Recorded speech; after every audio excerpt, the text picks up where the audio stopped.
இங்கே ஒரு பொண்ணு காலேஜ் முடிச்சுட்டு குழந்தைய பார்த்துக்கிற வேலைக்காக பார்ட் டைமாக வந்திருப்பா. அந்த வீட்டு ஓனரம்மா ஒரு சில ரூல்ஸ்லாம் எழுதி வச்சுட்டு போயிருக்கு. 7:30க்கெலாம் குழந்தைக்கு பால் டப்பாவை பக்கத்தில் வச்சிடணும். அதுக்கப்புறம் வந்து குழந்தை கண்ணு மூடி தூங்குற வரைக்கும் வந்து ஸ்டோரி புக் படிக்கணும்லாம் நிறைய எழுதி வச்சிருக்கு. இவளும் அந்த பால் டப்பையை எடுத்துட்டு சரி குழந்தைக்கு கொடுக்கலான்னு போவா.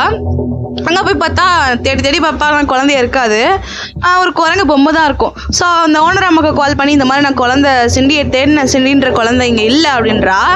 அந்த அம்மாவை என்ன சொல்லுது, அந்த குரங்கு பொம்மை தான் சிண்டி, நீ அதுக்கு தான் ஃபீட் பண்ணணும், அதுக்கு தான் நீ கதை புக்கு படிக்கணும்னு சொல்லிட்டு வைக்கிது. இந்த பணக்கார பூமர்ஸ்லாம் வேறு வேலையே இல்லை போல், ஏதோ நம்மளுக்கு ஒரு $500 கிடச்சா போதும் அப்படின்ட்டு இவ்வளோ என்ன பண்ணுறா, பாலை வச்சுட்டு போயிடுவா.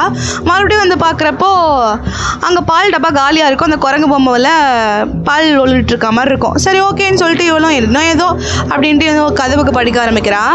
ரொம்ப நேரம் படிச்சுட்டே இருப்பா. அது வந்து கண்ணையே மூடாது. இவன் என்ன பண்ணுறா, கண்ணை போய் கொடுத்துறா. குத்தி பார்க்குறா, கண்ணு மூடவே இல்லை. ஸோ என்ன பண்ணுறா, திரும்பி பார்க்குறா, அந்த குழந்தைய வந்து அந்த குரங்கு பொம்மையை வந்து காணோம். இவளுக்கு பின்னாடி உட்காந்துருக்கோம்.